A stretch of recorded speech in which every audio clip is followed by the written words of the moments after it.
Assalamualaikum ayah bunda yang hebat. Hari ini saya sedang mengisi webinar tentang pengasuhan anak di era new normal. Yuk kita simak videonya.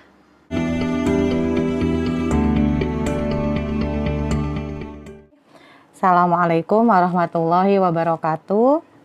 Selamat pagi, salam sejahtera untuk kita semua.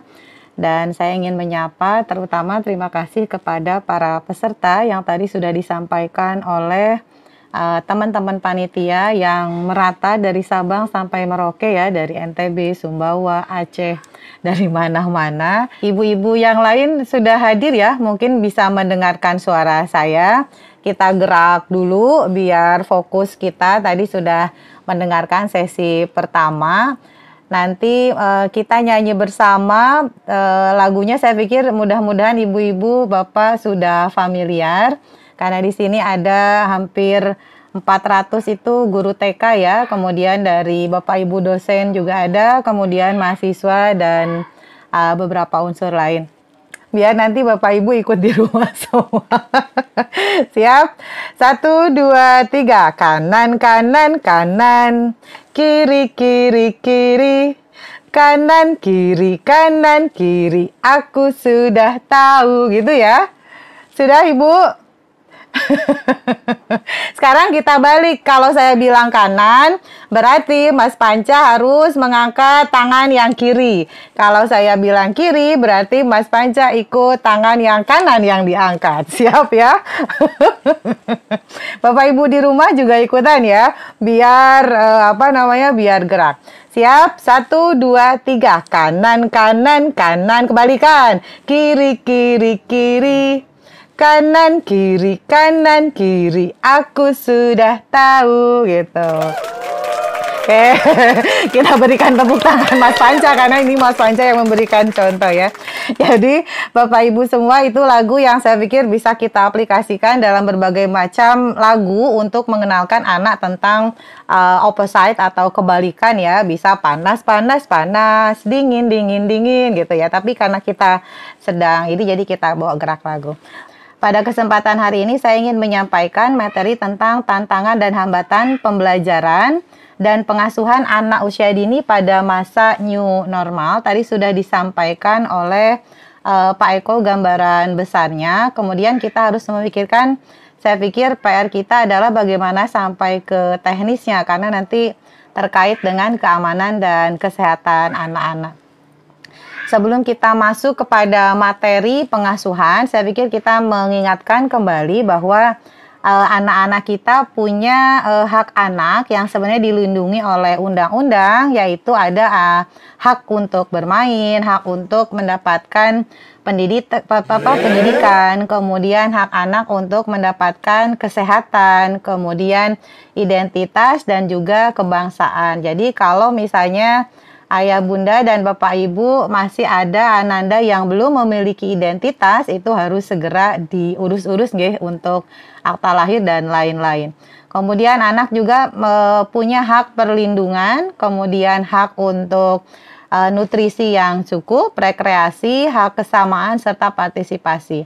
Tetapi terkait dengan adanya pandemi COVID-19 tentu saja merubah seluruh kebiasaan dalam memenuhi hak anak yang biasanya kita lakukan di hari-hari normal begitu. Nah, ternyata Bapak Ibu ketika pandemi COVID-19 ini menurut laporan UNICEF itu terjadi krisis nutrisi ya. Bahkan kalau saya baca di berita, dari 115 juta keluarga itu hanya 52 juta keluarga yang aman. Sisanya karena kita paham bahwa kondisi pandemi COVID-19 ini tidak hanya berpengaruh pada dunia pendidikan, tetapi juga sosial bahkan ekonomi. Sehingga banyak sekali bisa jadi kepala-kepala keluarga yang harus pendapatannya banyak berkurang, bahkan ada yang sampai di PHK. Tentu saja kalau misalnya beliau punya keluarga, tentu akan berdampak pada kemampuan untuk memenuhi nutrisi anak. Padahal kalau misalnya nutrisi anak tidak terpenuhi, tentu akan berdampak pada tumbuh kembang anak-anak. Kemudian krisis yang kedua, Bapak Ibu, adalah ternyata hampir 99% seluruh anak di dunia itu terdampak oleh COVID-19. Karena semua pembelajaran akhirnya harus dihentikan. Karena adanya upaya untuk proses penularan. Dan itu tidak hanya di Jogja, di Indonesia, tapi di seluruh dunia gitu ya. Dan yang terakhir, krisis kebersihan dan kesehatan. Kalau misalnya kita berada di Jawa, di Sumatera atau di Indonesia pada umumnya, mungkin untuk air itu alhamdulillah masih melimpah karena kita masih hujan. Tetapi beberapa mungkin saudara kita yang berada di daerah timur itu air tidak semudah di daerah yang sangat subur, sehingga padahal pandemi ini kan salah satu kunci utamanya adalah sering mencuci tangan dengan air dan sabun. Sehingga itu juga menjadi PR terbesar bagaimana kemudian kita nanti bisa membuat strategi itu menjadi bagian budaya dari anak-anak kita untuk selalu menjaga kebersihan dan kesehatan. Nah, tantangan kita untuk kondisi saat ini bagaimana kemudian kalau kita lihat anak, terutama anak usia dini dalam konteks misalnya usia 0 sampai 8 tahun ya Bapak Ibu, entah itu nanti di kelompok bermain, taman batita, kemudian TK, TKB, karena kalau secara usia SD kelas bawah juga masih masuk anak usia dini itu masih masuk dalam kategori rentan gitu. Bisa belum lagi misalnya sampai saat ini juga vaksin belum ditemukan, obat juga belum ditemukan, dan sehingga bagaimana kemudian kita masih tetap harus melakukan social distancing, dan juga misalnya ada kebiasaan baru dalam masyarakat kita yaitu harus tetap memakai masker ya, baik yang sehat maupun yang tidak sehat. Dan bagaimana kesiapan kita dengan era new normal gitu ya. Kemarin di Jogja ketika baru dibuka PSBB itu langsung di Jalan Malioboro rame gitu ya. Sehingga saya pikir itu euforia yang juga sebenarnya membahayakan situasi yang sudah kondusif gitu ya. Sehingga bagaimana kita juga sebagai pendidik, dan saya pikir Bapak Ibu yang hadir di sini adalah tokoh di masyarakat masing-masing. Tadi sudah disampaikan Pak Eko bagaimana kita bersama-sama mengedukasi masyarakat, sekalipun mungkin kita sudah jenuh gitu ya di rumah. Tetapi ketika dibuka itu jangan sampai melakukan euforia yang terlalu berlebihan sehingga justru membahagiakan kita semua. Nah, bagaimana kemudian misalnya kesiapan kita ya, ketika misalnya pendapatan menurun, dan saya pikir ini perlu diteliti juga ya, bisa jadi salah satu dampak pandemi COVID-19 itu angka perceraian bisa tinggi gitu ya, karena bisa jadi banyak protes massal dari para istri yang suaminya mungkin tidak bisa mendapatkan penghasilan seperti biasanya begitu ya, padahal buat laki-laki bisa jadi tinggal di rumah juga mungkin beban psikologis yang yang berbeda juga, sehingga bisa jadi itu akan mempengaruhi terhadap keterbatasan sumber daya yang dimiliki oleh keluarga. Kalau misalnya kita melakukan pembelajaran online juga kan kita ada biaya lain ya, pulsa dan lain-lain begitu. Ditambah bisa jadi misalnya skill pengasuhan orang tua yang selama ini kita misalnya skill pengasuhan orang tua itu kan kalau kita jadi orang tua ada sekolah khusus, kayaknya nggak ada ya sekolah orang tua khusus gitu. Kalau kita mau jadi guru, mau jadi dokter itu hampir semuanya ada pendidikan khusus. Tetapi kalau jadi orang tua sepertinya kita belajar alami, sehingga tidak semua orang tua itu memiliki skill pengasuhan yang saya pikir harusnya punya minimum standar lah bagaimana kita menangani anak-anak agar anak-anak haknya tetap terpenuhi. Kemudian yang selanjutnya tim kerja juga menjadi PR terbesar begitu ya, antara suami dan istri. Kemudian pengasuhan anak juga kemudian lebih panjang. Kalau biasanya anak melepaskan energi di sekolah gitu ya, di TK, di kelompok bermain yang sudah bekerja. Sekarang karena sekolah belum bisa buka, bagaimana kemudian kita bisa mendampingi anak-anak full 24 jam. Dan yang terakhir bagaimana kemudian misalnya anak usia dini juga lebih butuh pendampingan ketika belajar online. Tidak seperti mahasiswa yang bisa ditinggal langsung kemudian mandiri gitu ya. Kalau anak usia dini, saya pikir ini juga bisa diteliti ya, bagaimana kemudian apakah untuk usia TK itu kita bisa melakukan pembelajaran online. Nah, ini untuk protokol kesehatan di sekolah mungkin nanti akan dibahas lebih lanjut, apakah kemudian di lembaga satuan itu apakah memungkinkan untuk anak bisa memakai masker di atas 2 tahun. Untuk teknisnya tadi Pak Eko sudah menyampaikan secara umum. Kemudian bagaimana kemudian anak-anak juga harus menjaga jarak, tempat duduk, dan lain-lain. Kalau saya lihat di Wuhan, Cina itu, dan di beberapa negara maju, anak-anak memakai topi-topi yang lucu agar misalnya tempat duduk jarak amannya itu tetap terjaga. Kemudian yang biasanya kebiasaan kita itu adalah yang selalu kita ajarkan berbagi mainan, berbagi alat makan dan lain-lain, itu sekarang sudah tidak boleh gitu kan, itu yang sulit. Dan mengatur waktu KBM. Nah, untuk mensiasati karena biasanya jumlah siswa misalnya banyak, bagaimana agar bisa bergantian begitu ya. Nah, ini misalnya hal-hal teknis lain yang harus kita sediakan sebagai penyelenggara lembaga pendidikan satuan PAUD agar orang tua juga merasa aman ya. Kalau di kampus biasanya kan ada cek protokol kesehatan. Jadi sebelum masuk kampus biasanya dicek suhu, kalau lebih dari 37 biasanya nggak boleh masuk gitu. Kemudian untuk guru, biasanya kan kita ada beberapa sekolah itu yang moving class ya, jadi gurunya muter. Nah, sekarang bagaimana teknis itu guru justru tidak boleh berpindah kelas, hanya guru megang anak dan tidak berganti dari pagi sampai sore.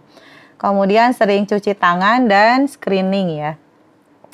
Nah, kira-kira apakah mungkin pertanyaannya dikembalikan kepada Bapak Ibu guru maupun pengelola lembaga dan juga orang tua, karena mau tidak mau kan kita harus berkomunikasi dengan orang tua di rumah. Apakah sudah cukup siap dengan dengan teknisnya, lalu kemudian melihat situasi di daerah masing-masing juga. Kalau zona hijau saya pikir mungkin lebih aman juga gitu ya. Nah, nanti kita akan fokus lagi di keluarga seperti apa, nah untuk sekolah seperti apa. Nah, kalau terkait dengan ketahanan keluarga, di sini yang menurut teori konsep yang dimaksud dengan keluarga tangguh itu keluarga yang diperkuat dan lebih kuat dalam menghadapi krisis. Jadi bagaimana sebuah keluarga itu juga memiliki kemampuan untuk menghadapi tantangan, tidak hanya bertahan tetapi bisa mengelola keluarga itu menjadi keluarga yang tumbuh dan berkembang. Jadi tidak hanya secara fisik, kalau kita pernah dengar rumah tumbuh dan berkembang, tapi kemampuan keluarga, baik entah itu suami atau istri, itu juga harus selalu tumbuh dan berkembang dalam seluruh aspeknya begitu. Misalnya kalau kita mengambil teorinya bagaimana kemudian mindset itu kan mau tidak mau dengan adanya era new normal itu kita harus merubah mindset kita di awal. Jadi kalau kita melihat mindset itu ada yang disebut dengan growth mindset, ada yang fixed mindset. Saya pikir Bapak Ibu yang hadir dalam acara hari ini adalah Bapak Ibu insya Allah yang masuk growth mindset ya, karena sudah siap untuk melakukan perubahan gitu ya, tidak mudah menyerah, selalu berpikiran positif dan bisa beradaptasi serta memperbaiki diri.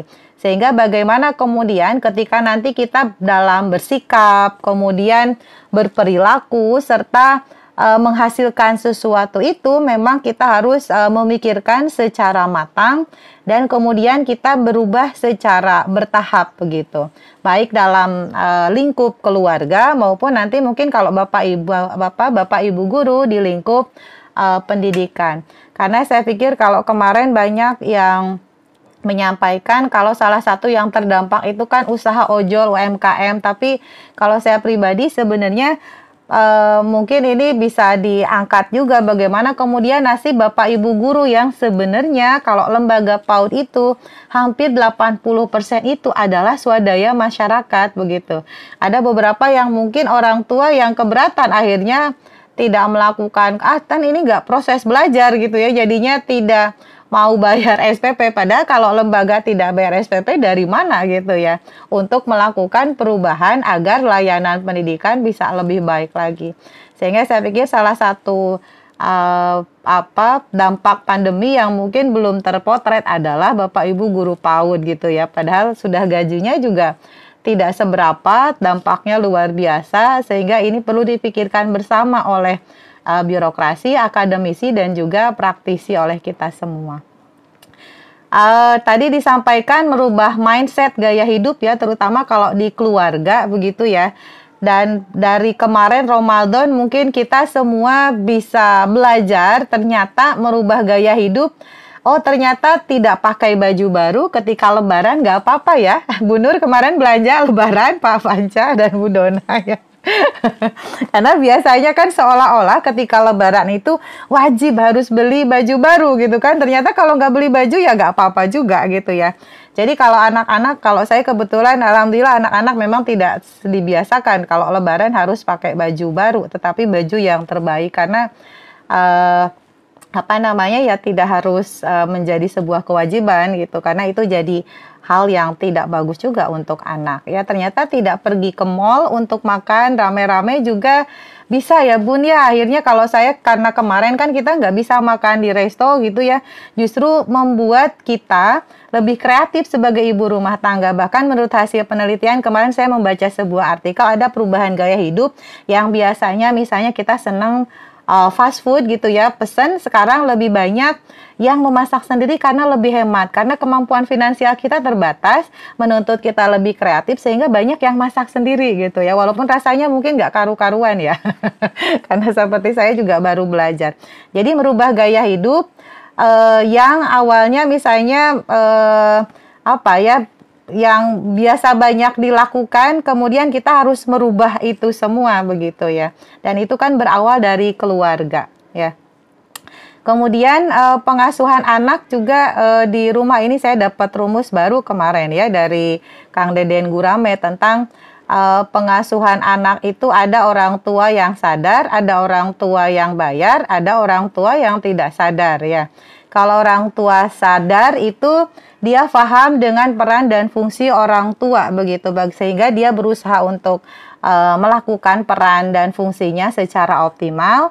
Ada orang tua bayar, itu kadang orang tua itu yang punya paradigma berpikir saya sekolahin kamu bayar mahal, begitu keluar pintar gitu, tanpa kemudian kita sebagai orang tua berkontribusi dalam proses pengasuhan. Jadi kayak sekolah itu pabrik ya Bun ya, jadi masuk langsung dituntut, langsung bisa baca, langsung solih gitu ya, dan lain-lain. Jadi yang penting saya sudah bayar. Lah sekarang masalahnya kan tidak bisa begitu gitu, nggak bisa sekolah gitu ya. Jadi semua harus dilakukan oleh orang tua ya. Ada juga yang bermasalah udah dia nggak mau bayar dan tidak sadar juga gitu ya. Jadi itu yang perlu dipikirkan, bagaimana kita merubah fixed mindset, dan ini menjadi PR terbesar bagi lembaga PAUD yang awalnya mungkin parenting itu hanya sebatas ya sudah, yang datang syukur, yang enggak ada, yang enggak datang ya sudah. Sekarang Bapak Ibu guru harus memikirkan bagaimana juga merangkul orang tua agar mau berpartisipasi dalam proses pembelajaran anak di rumah begitu.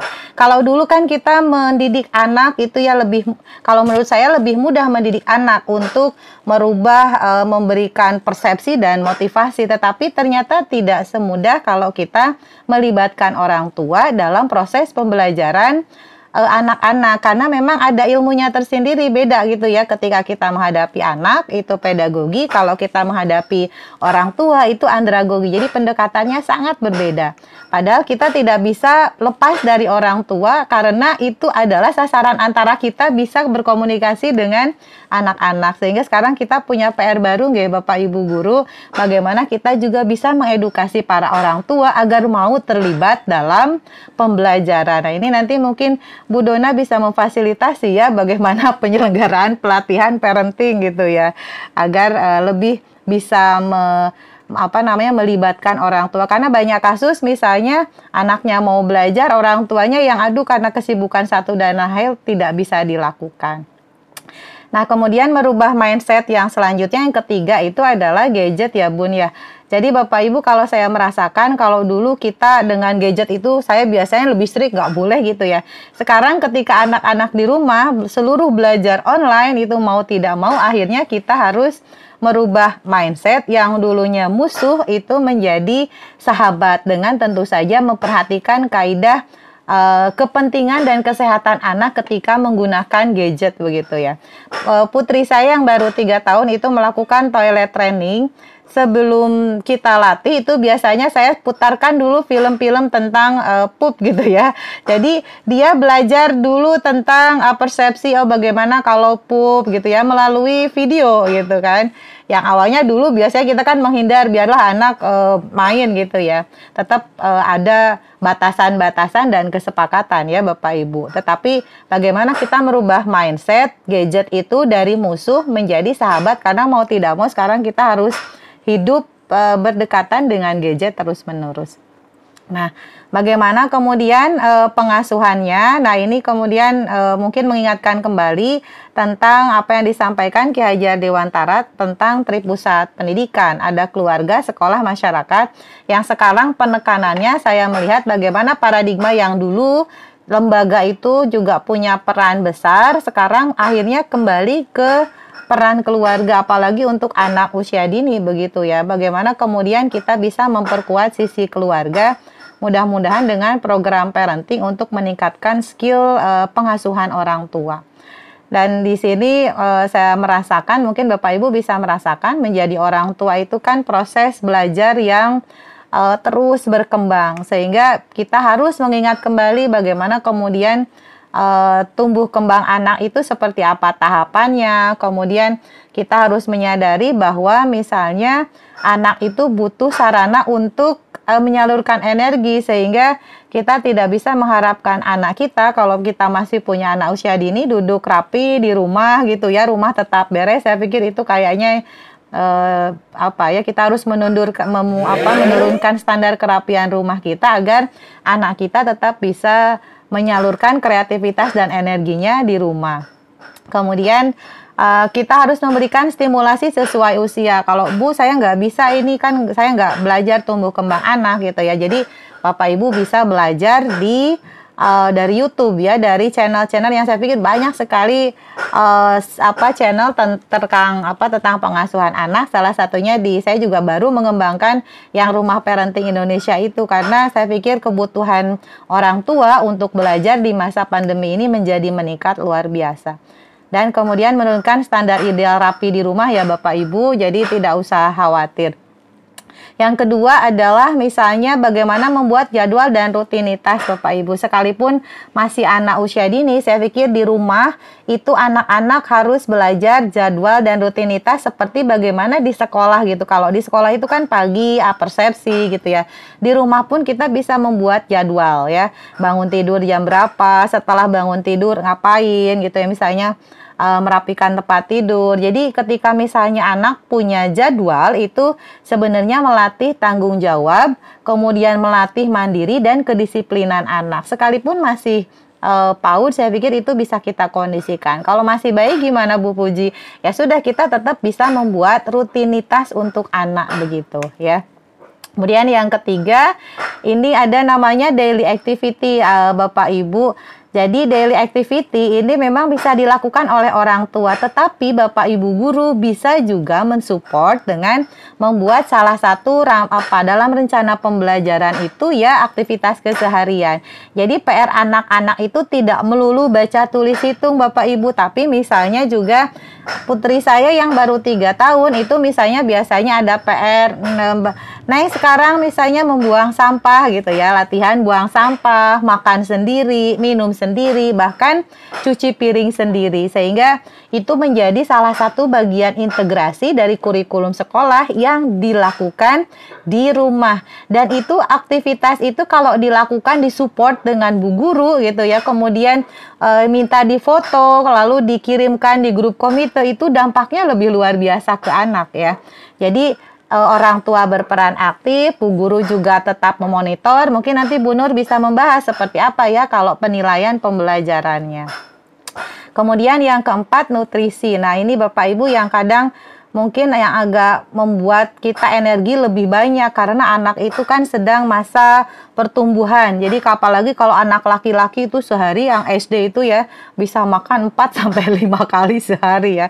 Sehingga menuntut kreativitas dari kita sebagai ibu untuk masak yang beraneka macam gitu ya. Jadi nyoba aja semua gitu ya. Karena kalau di sekolah kan biasanya sarapan di rumah gitu ya, tapi ada snack misalnya di sekolah jam 9. Jadi mereka sudah terpola untuk makan besar, di sela itu ada kemudian snack, lalu makan siang, di sela itu ada snack lagi. Dan ini kan akhirnya menuntut kita sebagai ibu maupun sebagai ayah untuk berkreasi bagaimana memenuhi nutrisi Ananda tetapi lebih hemat ya, karena saya misalnya anaknya banyak, kalau beli terus kan bisa bolong juga kantong gitu. Jadi membuat masakan-masakan yang sehat dan hemat ya, dari singkong gitu ya, dibuat keripik, dari ubi macam-macam pokoknya dibuat agar nutrisinya tetap terjaga. Dan yang kelima adalah misalnya tadi sudah disampaikan bersahabat dengan gadget. Tetap memperhatikan keamanan dan kesehatan Ananda, Bapak Ibu, buat kesepakatan, ada batasi pemakaiannya berapa boleh dan jam berapa mulainya, apa yang boleh dan tidak boleh ditonton, waktu penggunaannya berapa jam. Jangan sampai saking bersahabatnya misalnya justru malah anak-anak terlalu nempel juga dengan gadget, karena itu bisa membahayakan kesehatan mata anak-anak ya. Kemudian bisa menjadikan gadget itu sebagai media mengembangkan anak. Kalau misalnya anak-anak itu sering tidak hanya main game, tapi misalnya kita dibuat lebih produktif ya, bisa bikin video atau apa. Dan yang terakhir, sebagai orang tua harus memberi contoh ya Bapak Ibu. Jadi kalau kita melarang anak untuk tidak boleh pegang HP terus, ya kita sebagai orang tua jangan pegang HP terus begitu. Sehingga bisa anak juga melihat langsung. Nah, ini PR yang lain adalah kalau di rumah manajemen waktu ya Bapak Ibu, ada work from home dan housewife ya, pekerjaan rumah gitu ya, dikejar-kejar deadline, tapi di sisi lain pekerjaan rumah juga ya tidak mudah juga ya, masak, ngomong gitu ya, kemudian beres-beres. Ini butuh manajemen waktu yang luar biasa. Dan yang terakhir, agar semuanya bisa berjalan dengan baik, kita butuh kerjasama tim dari suami, dari istri, dari anak-anak gitu ya, agar semua bisa kita sepakati dan laksanakan. Jadi tidak hanya secara teori disepakati tapi tidak dilaksanakan.